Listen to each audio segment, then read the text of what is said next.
Welcome back to the Daily Drum on WHUR and Sirius XM Channel 141. This is the Insight segment. I'm Harold Fisher. Labor Day will mark 3 weeks since the federal police takeover in D.C. by the Trump administration. Since then, there have been more than 1,200 arrests. And while crime has been reduced significantly since the surge, the presence of federal police forces and the National Guard has altered communities across the city, especially east of the river. It's also not known if Congress will approve an extension of the federal police surge beyond 30 days if President Trump requests it. Well, next Wednesday, faith leaders and community activists plan a resistance event called Pray for the District. And joining me now to talk about that and other concerns are Reverend Dr. O. Jermaine Bago from the Point DMV and Reverend Delonte Golston, Senior Pastor at Peace Fellowship Church and Executive Director of Just Peace Ministries. Gentlemen, thank you so much for joining the conversation. I really appreciate it. Thank you for having us. Thank you so much, Harold. So before we talk about next week's event, I really want to try to get your assessment of what has happened in the communities that both of you serve since the takeover. Pastor Bago, I'll start with you. What has taken place, particularly east of the river, is a insurgence of federal police officers that are lining our streets day and night, wreaking havoc in terms of fear in the lives of our community. Our young people are afraid to walk to and from school. Our elders are afraid to go to the grocery store or to go get medication in the evenings. And so it is this heightened sense of discomfort that has been placed by the overwhelming presence of police and military style weaponry that they see each and every day. Mm-hmm. Pastor Delonte? Yeah, I would echo what Dr. Bago has said. All throughout our communities east of the river, we've seen DEA, we've seen ICE, we've seen FBI embedded with the MPD, establishing checkpoints. There was a checkpoint out in front of our house a couple of nights last week.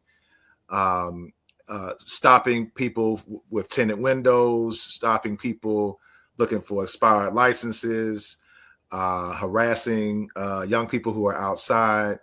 And we've also seen an increased presence, something that we hadn't seen in DC since I was a kid in the 90s, of the National Guard. Just taking my daughters to school yesterday, we passed probably 30 to 40 National Guards, men and women, in Marvin Gaye Park at the corner of Minnesota and Nanny Helen Burroughs Avenue. It's hard to see that kind of militarized presence, even seeing them using our tax dollars to clean a park. I mean, I guess I couldn't be mad that they was cleaning the park. They had trash bags in their hands, but on one hand, I was like, well, thank you for cleaning the park. But on the other hand, I was like, we using federal tax dollars, $1 million a day to have y'all do something that our community would do anyway. It's just a lot it's a lot to process and take in. But we are certainly under siege in a militarized state, and really just trying to figure out from day to day what the future will hold and what, if this is a new normal we have to accept, or how we kind of keep our communities safe and informed about how to govern themselves in times like these. Yes, certainly for a lot of communities in DC, whether they be east of the river or even, uptown, a lot of people have been certainly concerned about the change that this presence has caused. But I want to ask you, crime is way down. And some would say that is a good thing. So, Pastor Bago, how do you balance that? And as a matter of fact, let me play something that the mayor said earlier this week, and I want to get your thoughts on it on the other side. The federal surge has had a significant increase on crime in Washington, D.C., and we greatly appreciate the surge of officers that enhance what MPD has been able to do. What we know is not working is a break in trust between police and community, especially with new federal partners in our community.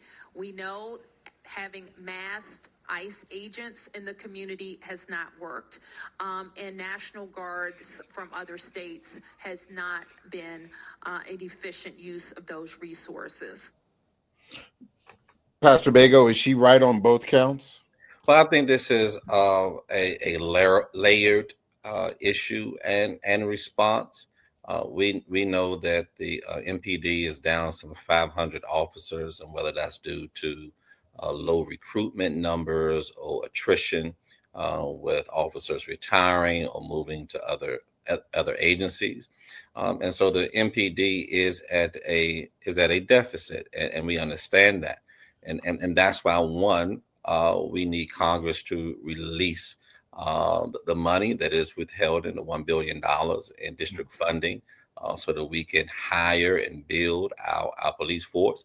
But we have spent decades in building trust that in the matter of 3 weeks is being eroded between the community and the police department.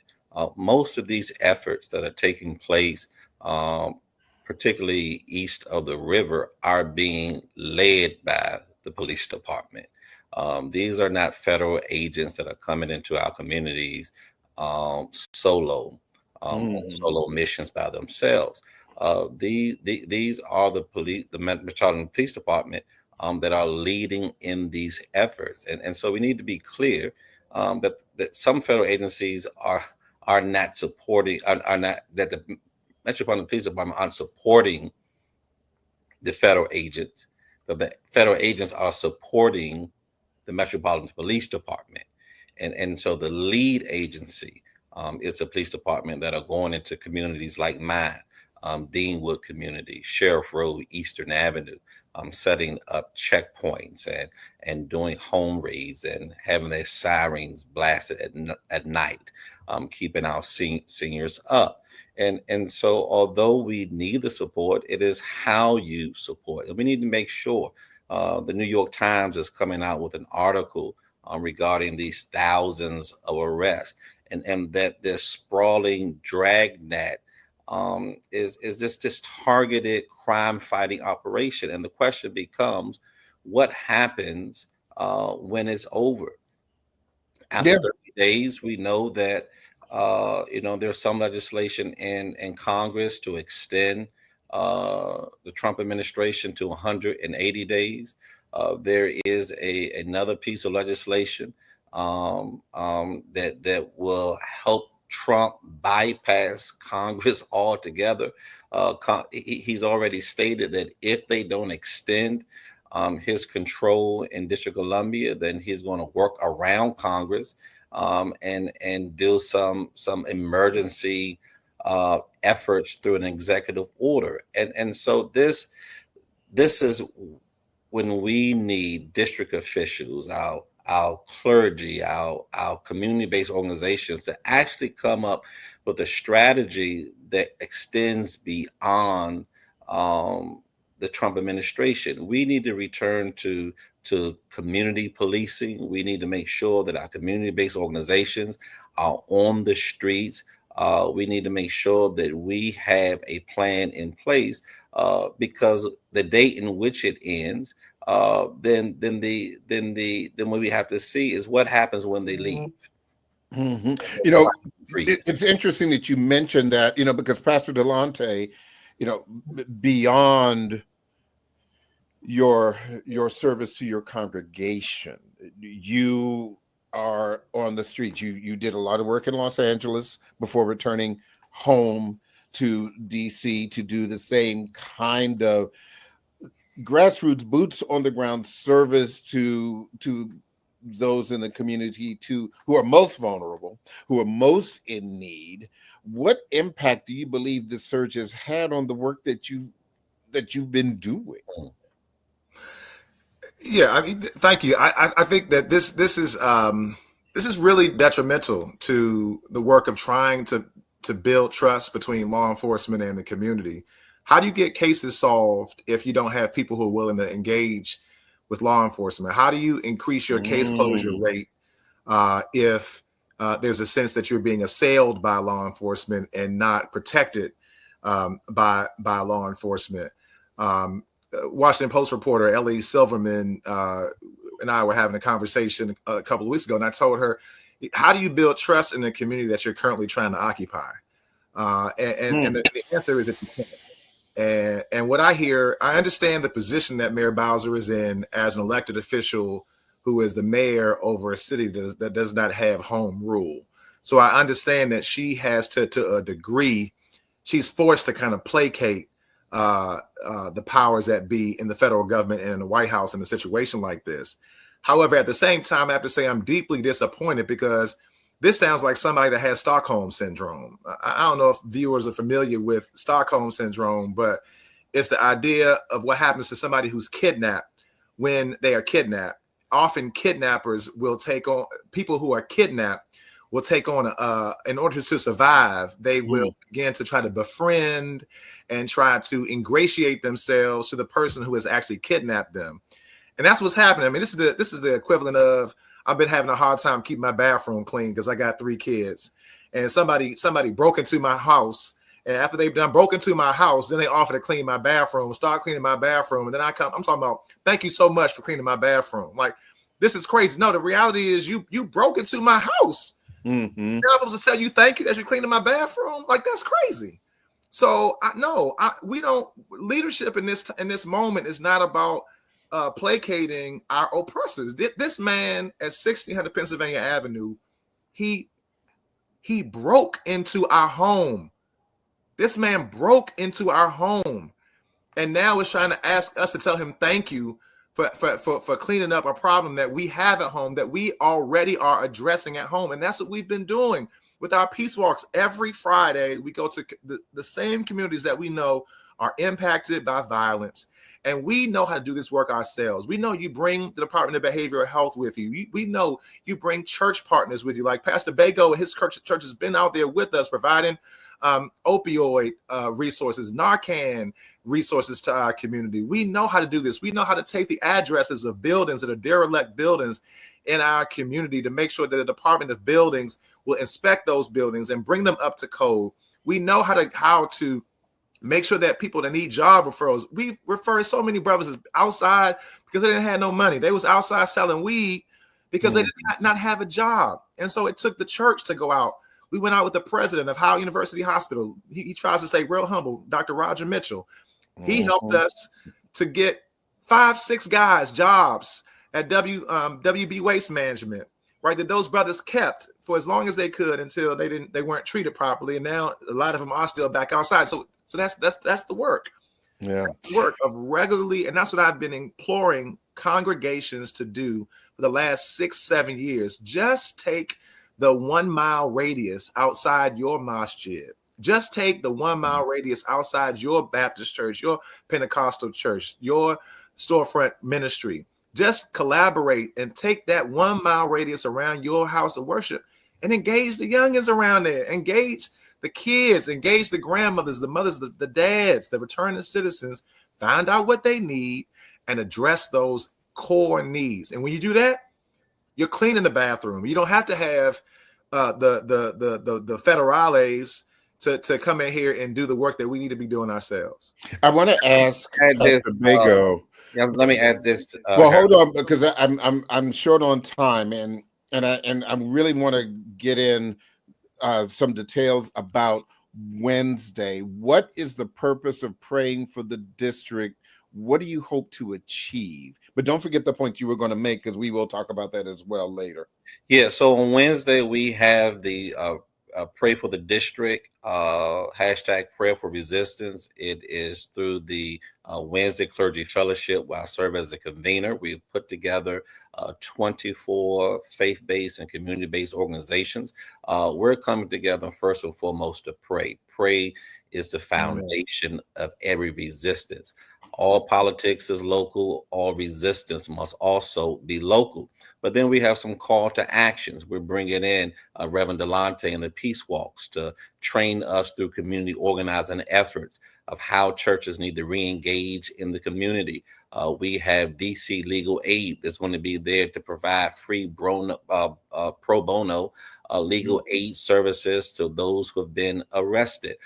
We've partnered with DC Free DC Projects, who's going to be doing online trainings and webinars to help us know our rights, both youth and adults, both residents and those who commerce through DC. So we're praying, but we're also doing a call to action. Real quick before the break, what time is this on Wednesday and where is it going to be for people who want to come? Yes, so the event is going to take place on Wednesday, September the 3rd, 10 o'clock a.m. At the First Baptist Church of Deanwood in Ward 7. Thank you so very, very much. We're going to talk about that more on the other side, and it will be posted on our website on WHUR.com tonight after 7 o'clock in addition to this conversation. The original Quiet Storm with Raheem Devon is next on WHUR. This conversation continues on Sirius XM channel 141 and 96.3 HD2 in just a few seconds. Welcome back to the Daily Drum on Sirius XM channel 141. I'm Harold Fisher. We continue our conversation about the impact of the federal DC takeover and police surge and the impact on our communities. My guests are the Reverend Dr. O. Jermaine Bego of the Point DMV and Reverend Delonte Golston, Senior Pastor at Peace Fellowship Church and Executive Director of Just Peace Ministries. Before the break, we were talking about the Pray for the District event that's happening next Wednesday at 10 a.m.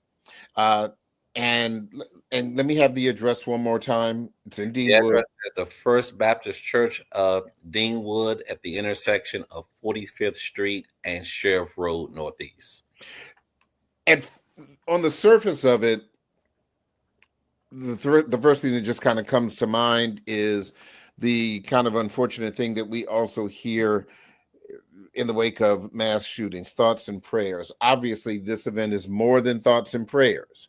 This is, again, it is a community effort. Like you said, there will be prayer, but there will also be resources to help people through this resistance. But, you know, as has been suggested, our elected officials in DC who are opposed to this, you know, Pastor Bego, they don't have a lot that they can do. I believe there are several things that they can do. And I think first we need to recognize that this is what we call a power grab. Mm-hmm. It is the federal administration exercising a will to control the District of Columbia, one that has home rule, but one that has fought for decades to become a state. My concern is that when the federal government leaves, will power return to the people? And how that power now rests with the people and its elected officials. And so initially you asked regarding the impact of this federal, what I call seizure on our streets.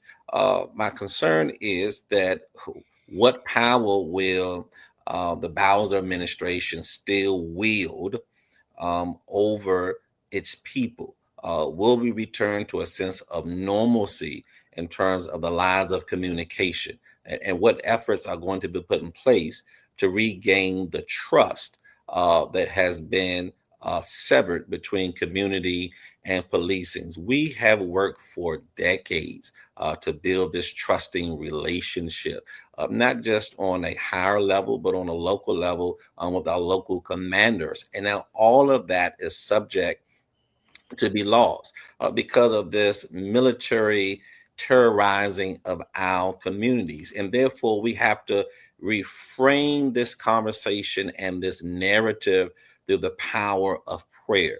We are placing communities, congregations, and community-based organizations at various bus stops and at different areas where this insurgence is taking place, because we want to make sure that we create this presence of safety, because that is our responsibilities as leaders in our community. You know, Yeah, Pastor agreed. Delonte, when you and I spoke yesterday, you said something that really struck me when you were taking your two young girls to school, which, you know, first of all, we can have a whole conversation about the fathers doing what they're supposed to do. So, you know, we you know, you know, when you said that as a father of an adult girl, you know, right on, black man. Appreciate you, sir. Appreciate Okay. But you also said that they saw the National Guard and they kind of reacted. What did they say, and what kind of conversation did you have with them about that? Yeah, that's a good question. I mean, I was taking them to school yesterday morning, and we saw, like I said, about 30 or 40 National Guardsmen with trash bags in their hands and brooms and stuff. And so I took a picture of them. I'm a part of a rapid response signal chat where we let each other know if there's ICE or National Guard or any type of law enforcement out. So we try to take a picture, we do a video and send the video so that we can take a name. If there's somebody being detained, we take that person's name and just try to make sure that that person's name is not lost, because people get disappeared in this age. And so it's just one way that we try to support Peace Walks DC, which is an initiative of Just Peace Ministries. We try to support DC Safety Squad, which is with Harris Wildest Dreams. And we try to support East River Mutual Aid, which Peace Fellowship Church was the anchor faith organization to start East River Mutual Aid. And so we kept that signal chat active so that during times like this, we can, you know, keep each other informed, right? And so my girls told me taking the picture, and they were like, "Oh, Daddy, look, they're doing a community cleanup." and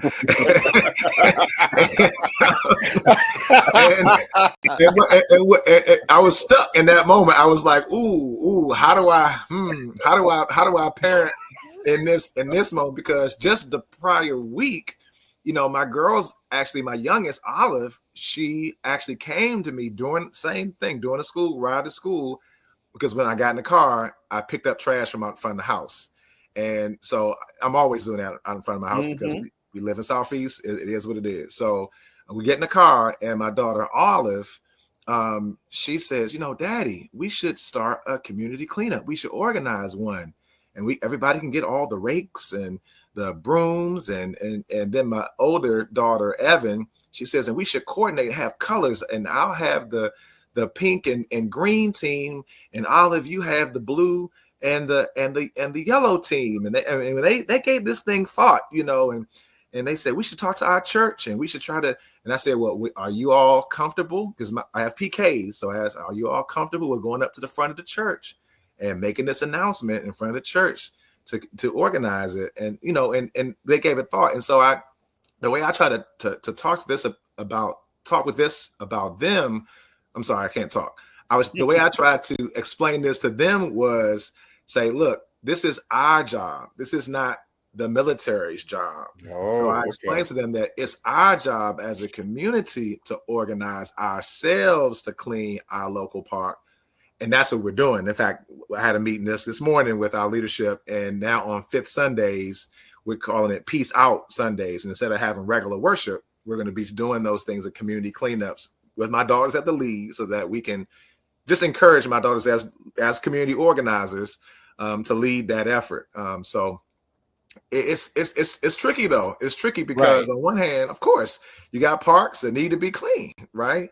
But on the other hand, do we need folks that have guns to be out here doing that? Do we need to be paying $1 million a day? You know, this is crazy. Every homicide costs $1 million. Okay, so they talk about the fact that it's been it was 11 days without a homicide. Every time we have a homicide, it costs $1 million.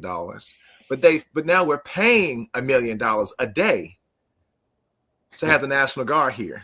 Right. So number one, it's a waste of resources. But number two, it's also a false narrative. And I heard this being said by journalists earlier, that this is the first time that there's been more than 10 days without a murder in the District of Columbia, and that's anybody who murder free DC, Peace Walks DC, anybody who keeps track of these numbers, they can tell you we had a 16-day complete citywide ceasefire from February to March. Yeah, right. Let me ask you. It's not wasting resources. I do want to ask you one other thing, because you said that there was a checkpoint like right outside of your house. Did your girls see that? They did. We saw two of them on the way home last week. One was on Benning Road, the 8th Street portion of Benning Road, right before you get to the Pinnacle Apartments. And then we live in Capitol View, so we saw another a checkpoint in our neighborhood in Capitol View. And I just tried to get them inside the house as quickly as possible so that I wouldn't have too much explaining to do. But yeah, and that's why I ask. Because and Pastor Baker, I don't know if you have children, but Pastor Delonte, you have children. You have young, impressionable, obviously brilliantly thoughtful children. And for the parents who are listening to this conversation, who are struggling to address, it's one thing to talk about, oh yeah, this is a National Guard and they're cleaning up. Okay, that's easy. But when you were seeing checkpoints where there may be Black men or brown men, teenagers even, who, and I don't think it's a stretch to say that in some cases they are being accosted, and particularly, our brown brothers and sisters, like you said, you see them there, and that may be the last time you see them. So, how do you explain this to children? I told my daughters, as soon as I told my daughters, as soon as we saw the checkpoint, always remember to ask the police officer, am I being arrested? Am I being arrested? Ask them repeatedly, am I free to go? Am I free to go? I have the right to remain silent. Please call my parents. Please call my lawyer. Those are the things I've told them. Please call my parents. Please call my lawyer. I have the right to remain silent. Am I free to go? Am I being arrested? These are the questions, and don't tell them anything beyond that. It's tragic that I would even have to have this conversation with a 5-year-old and a 7-year-old. But we've had to have those. Don't open the door to our home if somebody comes to our home. But these are the conversations, unfortunately, that we've had to have. We've had to bring those Know Your Rights trainings into our community. That's why I'm grateful to Dr. Bego for bringing the church alongside to support ongoing Know Your Rights trainings that we've been supporting through Guns Down Friday and 10th Place Community in Ward 8, the Trigger Project, our sister Tia Bell here in Ward 7. Our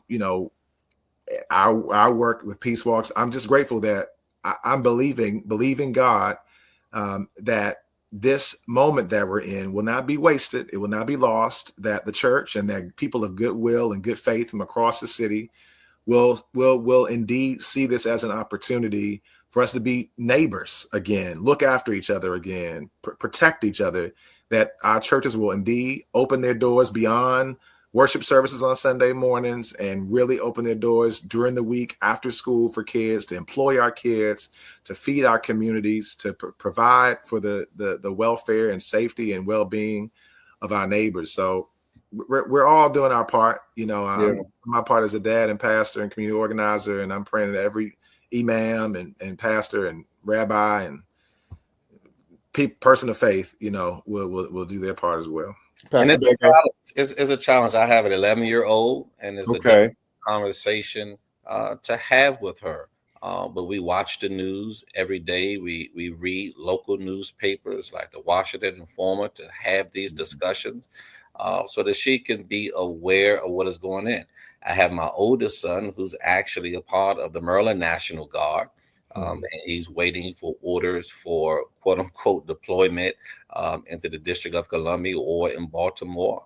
My middle son is getting ready to graduate from college and go into active duty for the U.S. Army. And so first and foremost, I think we need to pray for those who found themselves in these precarious positions.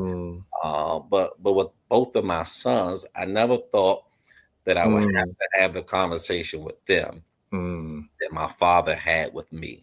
And that was to comply first and complain later. Yeah.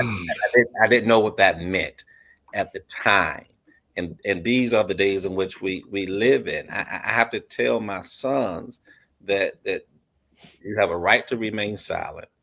Don't argue, don't fuss, don't question. Just get home, right? Just get home, and then we can figure out what's next if you get home.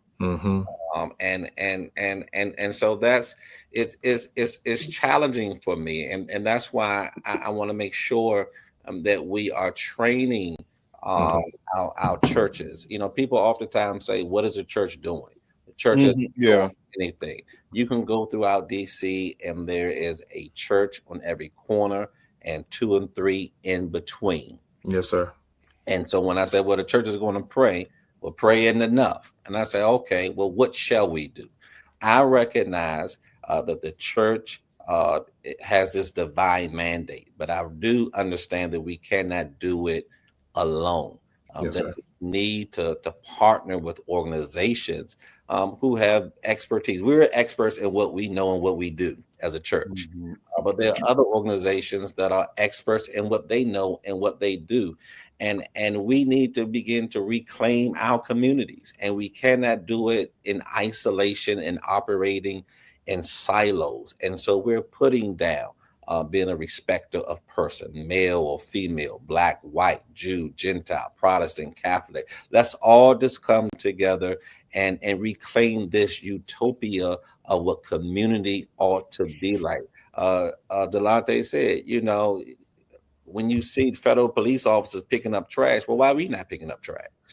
That's a good point. Absolutely. When I first moved back into Deanwood, first of all, it was certain parts of the city I'd never been to. Coming from uptown, I didn't even know my street existed growing up in DC. But one of the things, I'm just being honest, but one of the things I really appreciated was that when I first moved into Deanwood, my family and I, East Friendship Heights Baptist Church, every month they had folks out in the street with bright neon green T-shirts on, #serve. And Owls are red. There it is. You see what I'm saying? And so, you know, and that's what's needed, you know, and guess what? People take note of that when they see the church outside. People take note of that, because that's the one vulnerability that churches always have is y'all always meeting, y'all always huddling, but when y'all ain't never serving the community. So, you know, I commend Rev. Dr. Bego for his leadership in bringing the churches together to pray, which is the one thing that the faith community can do. And as Rev. Dr. Howard John Wesley at Alpha Street is prone to say, what do you do after you say amen, right? And so he is bringing folks like me and others together to point the church to what you can do after we say amen. And I'm grateful for that, and I'm hopeful and believing that God's going to move. I'm believing that the Spirit of God is going to move the churches to get outside of the four walls of the building, and to really, we are the prayer guard, we are the faith guard. If there's the National Guard, we have the ability as a church to call in our guard, our guard of faith from across the country, really. And to be able to say, hey, this is the epicenter of political power, but it's also the epicenter of spiritual power for this country and for this nation. So let's get out into the street. Let's get to know our neighbors. Let's clean up our own communities and not rely on a dictator to bust in and show us how to do what we already know how to do ourselves. I do want to ask both of you your reaction to this. The Reverend Al Sharpton was at Rankin Chapel at Howard University last Sunday, and I'll start with you, Pastor Bago, about your reaction to his comments. White males don't have no crime. This is not about crime. This is about profiling us. And if we're afraid to stand up, then we are not deserving of those that stood up and gave their lives so we could live a better life than they did. There's so many things that historically that kind of coincide with those comments.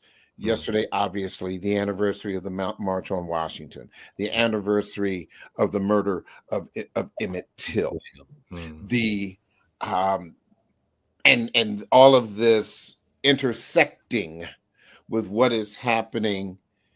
And let me just say, this isn't just happening east of the river. This is happening all over the city.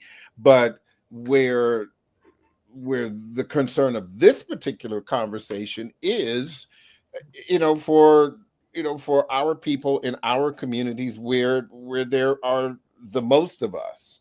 Your thoughts about what Reverend Sharpton said, Pastor Baker. I want to be clear that crime happens in all communities. Mm-hmm. And so liberal and conservative media act as if there's only black on black crime. The crime only takes place in black and urban communities. But Asians kill Asians, whites kill whites. And so we need to be clear that this narrative is being shaped as one that is steeped in a very systemic conversation, as if Black people are barbaric and they have no value, and they have no self-control, and so we're running rampant in our communities, just killing at will. But they've lost the conversation about white communities where crime is high, and Latino communities and all other communities where crime takes place. And so Dr. King teaches us about poverty and economics and deprivation and social isolation and all of these things that breed crime. And so if you really want to deal with the issue of crime in urban centers, whether it's in DC or New York or Chicago or Detroit, you have to understand it's systemic. You have to, not on one hand, remove the resources for community policing and remove the resources for public education and remove the resources for SNAP benefits and Medicaid, and remove the benefits that urban communities need, and then bring in military style police and say that you're fighting crime. It doesn't work. It doesn't work that way. It doesn't operate in a vacuum. And so it is important, as Al Sharpton is saying, that if you're going to address some of the inequalities that are taking place in Black communities, if you're going to deal with the crime that is taking place in Black communities, then you got to make sure that we have proper housing and that we have proper schools and that our roadways are properly paved. Those are the things that, if you want to deal with the social determinants of health in our community, you got to make sure that we have grocery stores, that we are not feeding our children these high sugar diets, and that we're educating our kids not with 10-year-old textbooks, and our schools aren't lead-based paint filled. These are the things that breeds proper communities. And we need to look at places like Mississippi and Tennessee, who has some of the highest numbers of crime in their communities. But liberal media, conservative media isn't talking about that. Why? Because they want to make sure that they begin to paint this portrait and picture that crime only takes place in Black urban communities. I only have about a minute or so left, and I started with Pastor Bago. Pastor Delonte, I'll let you have a final word about just kind of where we are and the role that you and others are trying to play. I would just end by saying I don't want to hear anything from somebody with 38 felonies about law and order. We're not looking to anybody outside of our community to save our community. There is no cavalry from outside of our community that has the capacity to heal, redeem, save, or breathe life into our community. It's us. We are all we got. It's always been us. It's going to be us. And it doesn't take everybody, but it takes a committed and faithful few. People hated Dr. King in his time. People hated him because he had the temerity, he had the courage to actually cause Black folks to take our own issues seriously and to create and build that beloved community. That's what we're trying to do in the streets. We're not here to judge anybody outside. We're not here to tell somebody to pull their pants up, but we are here to provide resources. We are here to provide education. We are here to provide economic empowerment, and we're here to do it in love as we believe Jesus would have us do it.